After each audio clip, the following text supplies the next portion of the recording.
In July in Gujarat's Anand, Amit Shah, India's Minister of Cooperation, laid the foundation stone for the Tribhuvan Sahakari University. Technically speaking, it was not a new place. This was the familiar campus of the Institute of Rural Management or IRMA. But the signboard had changed, and with it, the institution itself. The thing is, IRMA isn't just any other management school. It was founded by Verghese Kurien, the architect of Operation Flood, the world's largest dairy development program, which made India a global leader in dairy production. And he founded IRMA to train managers for rural India. For decades, it was a boutique school with its own cultivated niche. Not IIM style consultants or bankers, but cooperative managers, NGO leaders, and dairy union professionals. Now, by an act of parliament, that boutique has been absorbed into a sprawling new university. On paper, IRMA retains its name and autonomy, but in reality, it is being reborn, or depending on the point of view, erased. And the consequences are many. For students, placement seasons will now be shared with multiple colleges. Alumni are disgruntled seeing Kurien's legacy being rebranded, and professors face more schools, more students, but not the extra staff needed to support them. The government has already sanctioned three new colleges on IRMA's 60-acre campus. This is with a 500 crore rupees seed fund and plans to affiliate some 300 small and medium institutions nationwide. That's an unusually high number for a single university to manage. But the plan, as IRMA's then director Umakant Dash explained, was to create a national cooperative education system with IRMA at its center. Now, as Pankaj Balab, an alumnus, told the Ken reporter Inderpal Singh, IRMA could have stayed a rural management institute, with cooperative being one among its many offerings. But you see, that's not the vision anymore. Instead, as a current IRMA professor said, the shift from rural to cooperative isn't really a shift at all. The rural aspect will always be there, but the cooperative focus broadens rural management into something that touches the lives of millions. The thing is, IRMA was carving its own path, and it was the best at what it was doing. In fact, a student who spoke with Inderpal turned down IIMs to be part of this world. She said that she didn't regret her decision at all, and the placement numbers show us why. In 2024, the dairy industry was actually the second largest recruiter of IRMA graduates, right after banking and financial services. So clearly, the model worked, and it still does. But by mandate, that model is now being rewritten.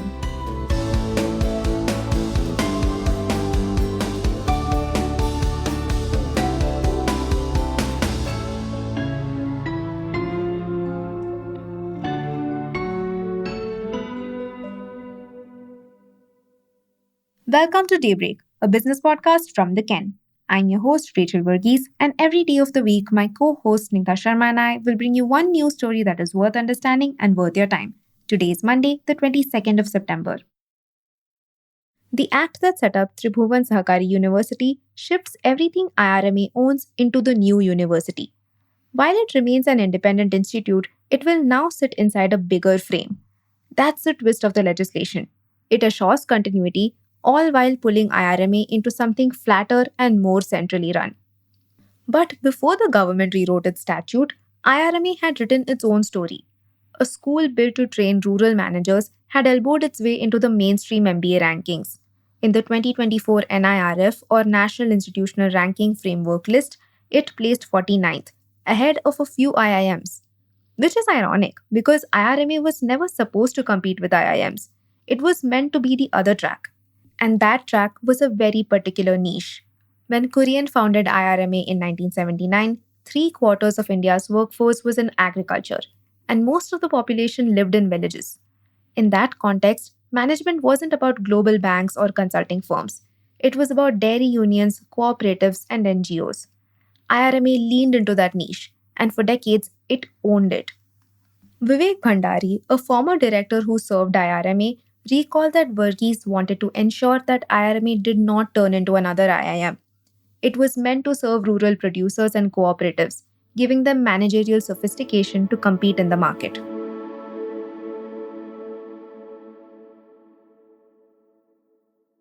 Even now, it still insists on being different.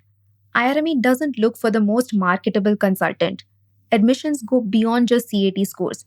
Candidates take a written test for rural aptitude and face interviews that gauge their willingness to work in villages. Yet, the results themselves are quite marketable. Tuition for IRMA's 2-year PGDM is about 18 lakh rupees, and in 2024, placement packages saw a median of 15 lakh rupees, with some ranging as high as 30 lakh rupees. Basically, it goes to show that if you chose IRMA for the mission, you weren't really losing out on the money either. Another thing IRMA is known for is its discipline, which extends well beyond just academics.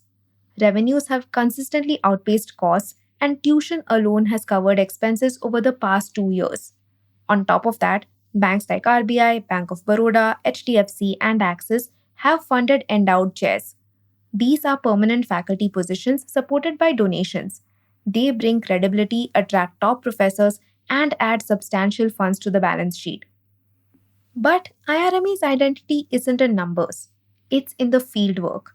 Every PGDM batch spends months embedded in villages, a tradition that has been followed since its founding.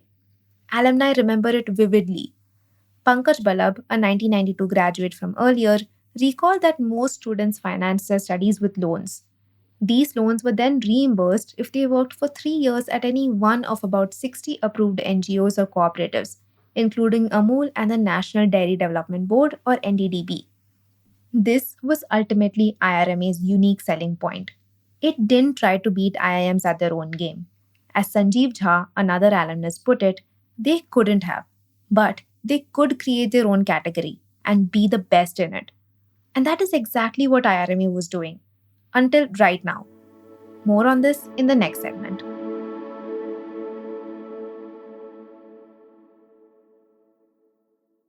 Reinvention at IRMA is no longer just about its MBA model. It begins with its name.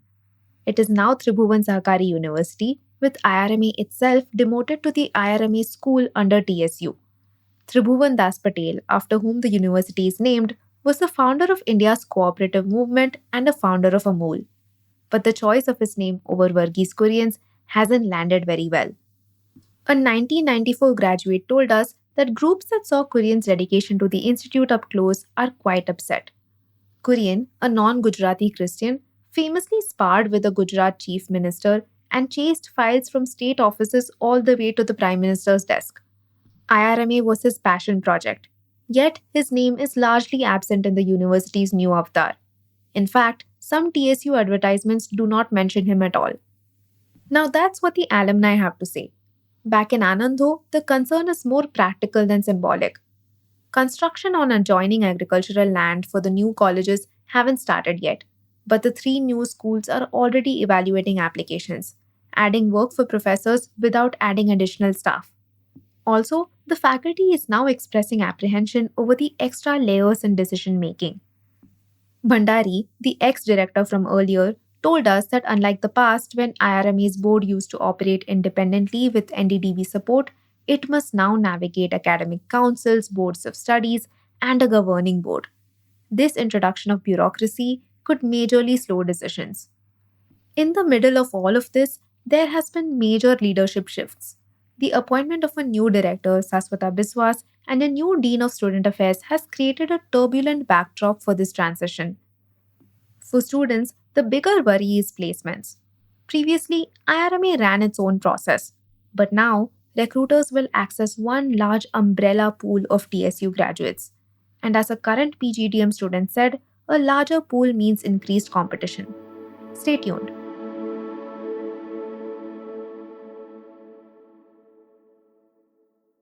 IRMA was founded to train people who could build institutions for rural India, roles that traditional IIMs weren't preparing graduates for in the 1960s and 70s. Bhandari told us that cooperatives are an organizational form while rural management is a learning paradigm. The distinction now matters more than ever. By statute, IRMA has been folded into a cooperative university. But as Bhandari pointed out, a cooperative is fundamentally a political organization and not the same as a producer company or a bank. He adds that IRMA's mandate was always broader than just cooperatives, and how that spectrum fits into a cooperative university now remains to be seen. IRMA's success was so undeniable, it didn't stay in Anand, it got noticed in Delhi. When the Ministry of Cooperation was set up in 2021 to reinvigorate India's cooperative sector, IRMA was a natural choice to guide other institutions. Among its marquee projects is the National Cooperation Policy, which doubles as a census of India's more than 800,000 cooperative societies. Dash said TSU is already working with 20 NCCT or National Council for Cooperative Training Institutes across multiple states to handhold them. Out of the 300 institutions lined up for affiliation, one of the very first affiliates is the Vaikunt Mehta National Institute of Cooperative Management or VAMNICOM in Pune. The institute is running 4 academic programs and 6 certificate courses. With one down, there's 299 more institutions left to integrate. So, why 300 colleges? You see, India has dabbled with domain based universities before, but with way fewer affiliates. The Central Sanskrit University had 2, and the Indian Maritime University 18. The thing is, geography also complicates matters. Most central universities have only one campus, but TSU must stretch across the country. At this stage, IRMA's DNA is all that is holding everything together. Because at its heart is rural management. And according to Ballabh, the logic is that cooperation is a strategy for managing rural economies, not the other way around. Now, the real question is, was IRMA chosen as a national cooperative champion or just drafted as a lab experiment? Because its identity, legacy, and character are all at stake. The act that created TSU promises IRMA its autonomy, but TSU is a central university with its own vice chancellor, registrar, and governing body, and the ministry is already running ads for these jobs. The gears are turning fast, and the dust, construction or otherwise, will take time to settle. For Bhandari, the path forward lies in remembering the origin story and Kurien's vision. He says the future success of IRMA will depend less on laws and more on how cooperative politics unfold, because TSU has made cooperatives the centerpiece of its mission.